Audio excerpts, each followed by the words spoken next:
The statements we're about to show you are from the Holy Quran, and is said to be the official, unchanged, pure word of God, revealed over 1400 years ago. Claiming to be the word of God is a heavy statement, and without proof, or if a single contradiction is found within the book, the apparent word of God will be proven false. So without further ado, let's put the book to the test. In the 23rd chapter, titled The Believers, from the 12th to the 14th verses, God is said to give a detailed description of how the human being is formed. It begins by saying, "We then placed him as a sperm drop in a place of settlement, firmly fixed. Then we made the drop into a alaqa." We will translate this word very soon. "And then we changed the alaqa into a lump. Then we made out of that lump into bones. And then we clothed the bones with flesh. Then we caused him to grow and come into being and attain the definitive human form." In the 21st century, we can now safely say that this verse is clearly describing the process of human development in correct chronological order.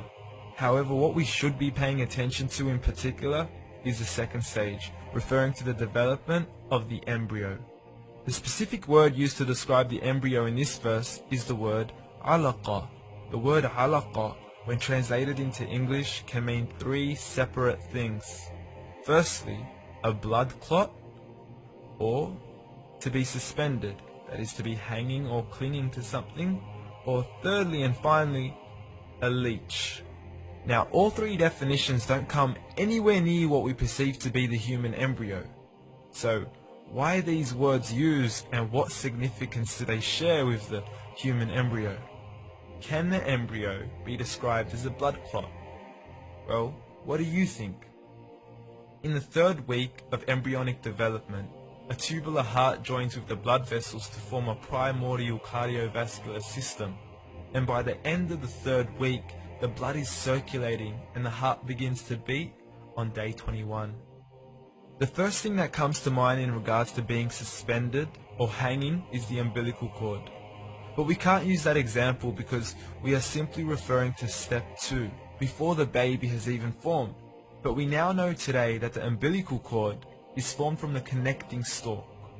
And the connecting stalk is formed as soon as the embryo is formed. The embryo's connecting stalk has even been described by John Allen and Beverly Kramer as an object to suspend the developing embryo in the extra-embryonic column. So an embryo is suspended and does have a strong resemblance with the blood clot. What on earth would an embryo have to do with a leech? Figure A shows the structure of an embryo at 25 days.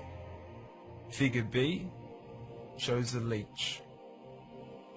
Now please note once again that the embryo in this stage is no greater than the size of a kernel of wheat. This is an X-ray of the embryo at 22 days. This is the internal structure of a leech. It's mind-blowing stuff, but you still haven't seen anything yet. This is the head of the embryo at 22 days.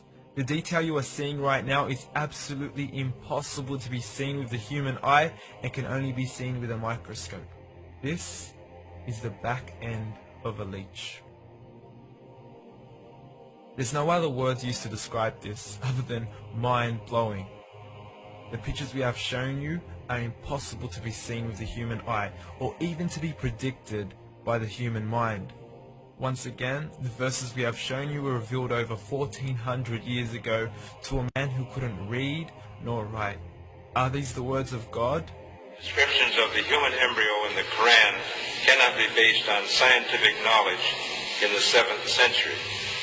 The only reasonable conclusion is that these descriptions were revealed to Muhammad from God, from God, from God, from God.